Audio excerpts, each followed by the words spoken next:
अपने परिवारवाद से उन्हें बाहर निकलना पड़ेगा। जी। उन्हें जब पता है कि राहुल गांधी के अंदर वो क्षमता नहीं है तो वो कमांड मैं आ रहा हूं गोयल साहब, शाम 7 बजे बीजेपी मुख्यालय जाएंगे पीएम मोदी और प्रधानमंत्री नरेंद्र मोदी शाम 7 बजे बीजेपी मुख्यालय जाने वाले हैं ऋतु। और अक्सर जब भी चाहे वो विधानसभा के चुनाव हो या लोकसभा के चुनाव, अगर बीजेपी या एनडीए को जीत मिलती है, बढ़त मिलती है, तो अक्सर लोगों की निगाह रहती है कि दिल्ली में प्रधानमंत्री क्या बोलेंगे बीजेपी मुख्यालय से। बिल्कुल, उस संबोधन पर सबकी नजरें होती है क्योंकि इसके पहले भी हमने देखा है कि जिन जिन राज्यों में चुनाव हुए, चाहे विधानसभा के चुनाव हो चाहे लोकसभा के चुनाव ले लीजिए, जीत के बाद पीएम मोदी जब बीजेपी मुख्यालय पहुंचते हैं तो पीएम मोदी के उस संबोधन से कई बड़ी बातें निकलकर सामने आती हैं। हालांकि देखिए रिजल्ट आना अभी बाकी है, लेकिन रुझानों में बम्पर बढ़त एनडीए को मिलती हुई नजर आ रही है। कांग्रेस जिसने मंथन करना भी शुरू कर दिया है, क्योंकि आशीष जैसा कि आप बता रहे थे कि सुबह के मुकाबले में अगर हम देखते हैं 7 बजे बीजेपी मुख्यालय पीएम मोदी जाएंगे और बीजेपी कार्यकर्ताओं को पीएम मोदी संबोधित करेंगे। बड़ा अपडेट है, 7 बजे शाम को बीजेपी मुख्यालय जाएंगे प्रधानमंत्री नरेंद्र मोदी और बीजेपी मुख्यालय में कार्यकर्ताओं ये को तस्वीरें ऋतु, ये ताजा तस्वीरें, सबसे ताजा तस्वीरें दिल्ली बीजेपी कार्यालय की। वो जो नया वाला एकदम हाईटेक वाला कार्यालय बना है, जैसे किसी सेना का कमांड सेंटर हो, इस तरह की वहां पर तैनाती हमेशा देखी जाती है। और आज जैसे कोई युद्ध जीतने के बाद सैनिक उत्साहित नजर आते हैं, वैसा ही कुछ उत्साह यहां पर देखने को मिल रहा है। हालांकि ये उत्साह जो है अब आगे किस तरह से होगा, क्या 200 में ये जीत का उत्साह होगा या 150 में 122 तक ही, ये जो भी रहेगा, बीजेपी कार्यकर्ताओं में उत्साह गजब का दिखाई दे रहा है। ये देखिए मोदी, मैं हूं मोदी की टी शर्ट पहने हुए कार्यकर्ता मोदी का मास्क लगा करके यहां पर जश्न मना रहे हैं और कार्यकर्ता बीजेपी के कार्यालय पर इकट्ठा होना शुरू हो गए हैं। शाम 7 बजे प्रधानमंत्री नरेंद्र मोदी बीजेपी कार्यालय पहुंचेंगे। यहां से क्या वो संदेश देते हैं कार्यकर्ताओं के लिए, एनडीए के लिए और उनके सहयोगी घटक दलों के लिए, ये भी देखने का विषय होगा। और खास मेहमानों का पैनल हमारे साथ मौजूद है। रवि वर्मा साहब हमारे साथ कांग्रेस पार्टी से जुड़ गए हैं और दिनेश गुप्ता जी हमारे साथ लगातार बातचीत करने के लिए जुड़ गए। आप सभी का बहुत स्वागत है। और साथ ही और भी मेहमान अब से हमारे साथ अब से कुछ ही देर में जुड़ेंगे। घनश्याम पिरोनिया साहब भी हमारे साथ कुछ ही देर में मौजूद होंगे और जुड़ गए हमारे साथ। घनश्याम जी भी बहुत स्वागत है। घनश्याम जी, पहला रिएक्शन आप ही से ले लेते हैं। डबल सेंचुरी के करीब पहुंच रही है बिहार में एनडीए, हालांकि अपडेट्स थोड़ा स्लो आ रहे हैं। पिरोनिया साहब जी, मैं शुभकामनाएं देता हूं। हमारा जो प्रधानमंत्री माननीय नरेंद्र मोदी जी के प्रति जो लोगों की निष्ठाएं, जो लोगों का उनके प्रति रुझान है, उनके प्रति विश्वास है, ये कहीं ना कहीं उस प्रकार का भाव इन रुझानों के माध्यम से आ रहा है। और हम सब भारतीय जनता पार्टी के कार्यकर्ता हो या हमारा जो गठबंधन है, उसके सभी कार्यकर्ता बड़े खुश हैं और बड़ा उत्साह है सबके अंदर जी। और जो हमारा गठबंधन ने जो जनता से निवेदन किया था, उन आकांक्षाओं में हम खरे उतरे हैं और उसी का परिणाम है कि प्रचंड बहुमत की सरकार ये बिहार में भारतीय जनता पार्टी और हमारा जो गठबंधन है उसके माध्यम से बन रही है। मुझे भी बिहार के चुनाव में पार्टी की ओर से और जमुई में जाने का सौभाग्य प्राप्त हुआ था। कार्यकर्ता होने के नाते हम सब गिलहरी के रूप में उस राम सेतु के निर्माण में अपना योगदान देते हैं। जहां पार्टी आदेश करती है वहां जाते हैं। मुझे हर्ष है कि वहां भी जमुई से हमारी विधायक वर्तमान की आदरणीय श्रेयसी सिंह जी बहुत आगे चल रहे हैं। आपके माध्यम से ही जानकारी में आ रहा है। हाँ। बहुत आगे चल रही है, पहले ही वो विधायक रही है क्षेत्र में। घनश्याम जी, ये एमपी वालों में क्या खासियत है? मुख्यमंत्री मोहन यादव गए थे प्रचार करने, 26 सीटों पर उन्होंने प्रचार किया, 19 में कैंडिडेट आगे चल रहे और इतना आगे कि वो लगभग जीत के करीब है। घनश्याम जी गए वहां पर जहां प्रचार करने, वहां भी कैंडिडेट आगे चल रहा है। कोई खास ट्रेनिंग हुई है क्या एमपी वालों की, बीजेपी वालों की? नहीं, देखिए ये जो हम कहते हैं कि भारतीय जनता पार्टी का जो मॉडल है संगठन का, वो वास्तव में मध्य प्रदेश से ध्यान में आता है। यहाँ पर हमारे तमाम सारे ऐसे वरिष्ठ लोगों ने, पुराने लोगों ने और सही कहते हैं कि जब आते पते नहीं थे कि अभी हमारी सरकारें बनेंगी, उस समय जब लोगों ने काम किया और संगठन को मजबूत किया है, वास्तव में आज भी कार्यकर्ता भाव से हम सब लोग चाहे विधायक बन जाएं, मुख्यमंत्री बन जाएं, मंत्री बन जाएं, सब कार्यकर्ता भाव सबसे पहले रहता है। और जहां भी कार्यकर्ता के नाते हमको भेजा जाता है, बैठक हो, वर्ग हो, अन्य प्रकार के कार्यक्रम हो, हम सब लोग शिद्दत के साथ में लगते हैं। और बड़ा हमको हर्ष होता है कि जब हम मेहनत करते हैं उसका परिणाम सुखद आता है। तो कहीं ना कहीं जिस ध्येय उद्देश्य को लेकर के हम माननीय नरेंद्र मोदी जी के साथ में चले हैं कि विकसित भारत के निर्माण में बिहार का भी योगदान होगा, ये बात वहां जो चली थी, मैंने देखा वहां हमारे मातृशक्ति बड़ी भारी प्रसन्न थी। जी। और जिस प्रकार का जो विकास हुआ है वहां पर, सड़कों का हमने देखा। मैं पहले भी सीतामढ़ी के पास में गया था, मोतिहारी में, पिछली बार के चुनाव में।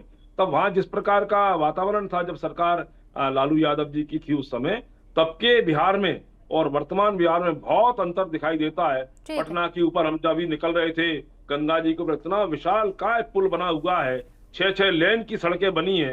वास्तव में लगता है कि बिहार बदला है, और बिहार बदला है, और बदले बिहार के स्वरूप में, पारितोषिक के रूप में जनता जनार्दन ने जो आशीर्वाद दिया है, उस बदले बिहार को अपेक्षा करते हैं। रुझानों में तो जनता एक्सेप्ट करती हुई नजर भी आ रही है। कांग्रेस प्रवक्ता रवि वर्मा जी भी हमारे साथ जुड़ गए हैं। रवि जी, क्या कारण मानते हैं आप, चाहे आप महागठबंधन के आंकड़े देख लीजिए, चाहे आप कांग्रेस के देख लीजिए, और चाहे 2020 से 2025 की तुलना कर लीजिए, क्या कारण? जी रितु जी, मैं अपनी बात को कुछ इस तरह से कहूँगा, शिवमंगल सुमन जी की 4 लाइन पढ़कर, कि क्या हार में क्या जीत में क्या किंचित नहीं भयभीत में, जो संघर्ष पथ पे जो मिला वो सही। सत्ता का जो दुरुपयोग हो सकता था, जिस तरह की साम दाम दंड भेद किए गए, निर्वाचन आयोग की संलिप्त भूमिका रही, और 62 लाख नाम काटे, और उसमें से 5 लाख नाम जो है बिना SIR के जोड़ दिए गए। ये सारी चीजें आज कटघरे में खड़ा करती हैं। जब जब एक स्पेसिफिक सवाल खड़े किए गए विपक्ष के माध्यम से और ब्लैक एंड व्हाइट सबूत के माध्यम से, तब तब जो है निर्वाचन आयोग की भूमिका संदिग्ध रही। जवाब देने की बजाय भाजपा ने उसका काउंटर किया है, जो आज सारा का सारा सिनेरियो चुनाव का खड़ा करता है कि सीधे सीधे वोट चोरी हुई है, सीधे सीधे जनता के हक अधिकारों पर चोरी की गई है। मुझे ये लगता है कि कम से कम आप तो वोट चोरी के मुद्दे को छोड़ देना चाहिए। क्योंकि जब आप सुनिए, क्यों छोड़ देना चाहिए? आप जब जनता के बीच वोट चोरी का मुद्दा लेकर पहुंचते हैं तो जनता कहती है कि हम वोट दे रहे हैं, वोट चोरी नहीं हो रहा है, और उसी का परिणाम फिलहाल रुझानों में दिख रहा है। मैं स्पष्ट कह रही हूं, रुझानों की बात मत करिएगा, क्योंकि जनता कह रही है, रुझानों में दिख रहा है डबल शतक होने वाला है। लेकिन अगर आप अभी भी वोट चोरी कहेंगे, एक्सेप्ट करिए ना सर, एक्सेप्ट करिए कि 2020 की तुलना करिए, उसमें आप 5 सीटों में सिमटते दिख रहे हैं। पूरे महागठबंधन को जोड़ लीजिए तो आंकड़ा इतना कम क्यों? अजीत जी, रितु जी, ये भी एक्सेप्ट करना पड़ेगा ना कि अजीत जहां 3-3 राज्यों में वोट डालते हैं, आपने आपने 3-3 राज्यों में वोट डाला है क्या? क्या आपके किसी स्टाफ ने, मेरे किसी व्यक्ति ने या अन्य दलों ने? ऐसे लोग आप बताइए ना जो सामने निकल कर आ रहे हैं, जो 3-3 राज्यों में वोट डाल रहे हैं। ऐसे ऐसे पते सामने आ रहे हैं जिनके पते पर 500-500 नाम जोड़े गए हैं। ये भी तो सत्य है ना, इस पर भी तो चर्चा होनी होगी ना।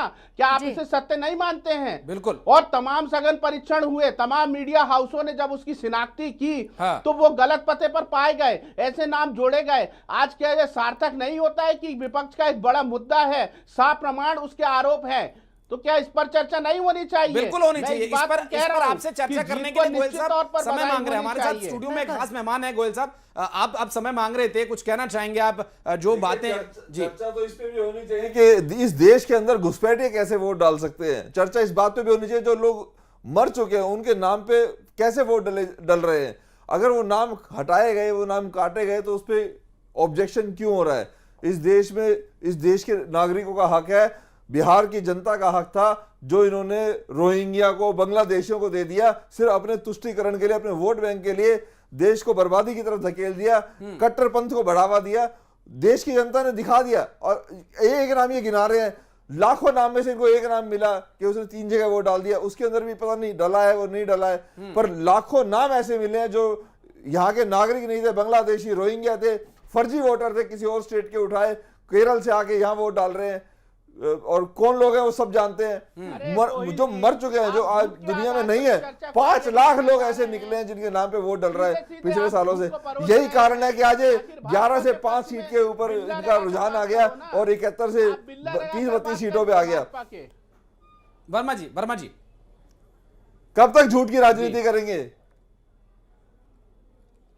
झूठ की राजनीति मैं नहीं कर रहा हूं, सीधे सीधे आपके वक्तव्य से झूठ कर सीधे सीधे छलक रहा है। क्योंकि जो 62 लाख नाम, अरे आपका एटम बम फुस हो गया भाई साहब। अरे सुप्रीम कोर्ट ने कहा था, जनता ने भी नकार दिया, सुप्रीम कोर्ट ने कहा था कि सार्वजनिक किए जाए कारण। फर्जी आंकड़े सुप्रीम कोर्ट को बताया गया? नहीं बताया ना।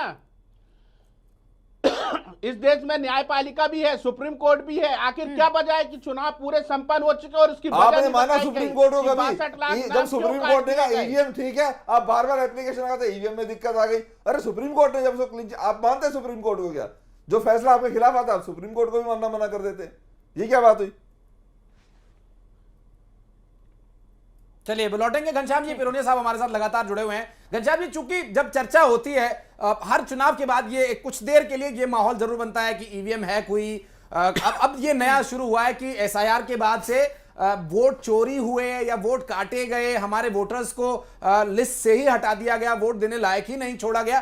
क्या इन सब बातों का कोई प्रभाव पड़ रहा है जनता पर? क्योंकि देखिए वोट आप कितने काट लीजिएगा, जनता के बीच अगर कोई नेता जा रहा है तो क्या उसका असर नहीं पड़ेगा? या एसआईआर जिन जिन राज्यों में अभी चुनाव नहीं भी है वहां पर भी एसआईआर का विरोध होने लगा है, क्या ये रिलेवेंट है उतना कि अभी इसकी चर्चा की जाए? क्योंकि अभी तो रुझान है, थोड़ा परिणाम में समय तो हो सकता है कि संतुलन बनाने का मौका मिले महागठबंधन को भी।